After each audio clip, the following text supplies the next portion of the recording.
So imagine this. You're watching a top-tier tennis match at the Halle Open, and suddenly, one of the best players in the world, Alexander Zverev, sprints off the court, not because of injury or frustration, but because he needs to throw up. That's exactly what happened during his quarterfinal clash against Italy's Flavio Cobolli. It was one of those surreal sporting moments where everyone collectively holds their breath, unsure of what's going to happen next.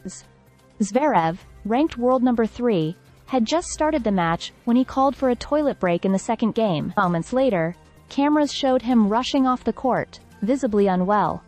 Turns out, he was hit by a sudden wave of nausea and had to vomit. He later explained that he felt completely fine before the match, and then, out of nowhere, it hit him hard. Just 15 minutes after being sick, he was back on court, grinding through the pain and the uncertainty. Despite clearly struggling in the early rallies and visibly looking out of sorts, Zverev somehow managed to find his rhythm again. What followed was a gritty and determined performance as he pushed through and defeated Cobolli in straight sets, 6-4, 7-6, that is, 8-6. It wasn't just a win, it was a statement. This guy has guts, literally and figuratively.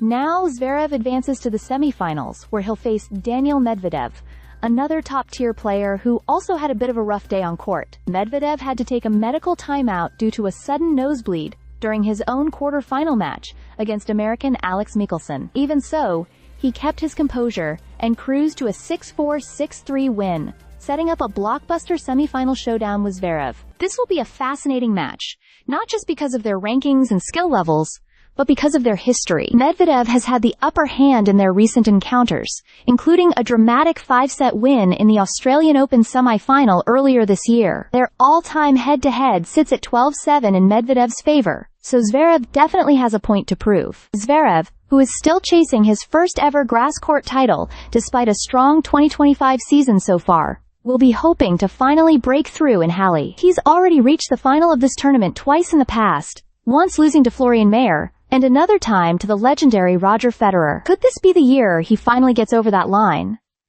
It's these kinds of moments that remind us why tennis is such a thrilling sport. You've got top athletes pushing their bodies to the limit, dealing with unexpected hurdles like illness or nosebleeds, yet still delivering high-level performances. Zverev's win wasn't just about skill. It was about resilience, determination, and sheer willpower. And if that's the mindset he's carrying into the semifinals, then we're in for an absolute treat. Stay subscribed for more videos.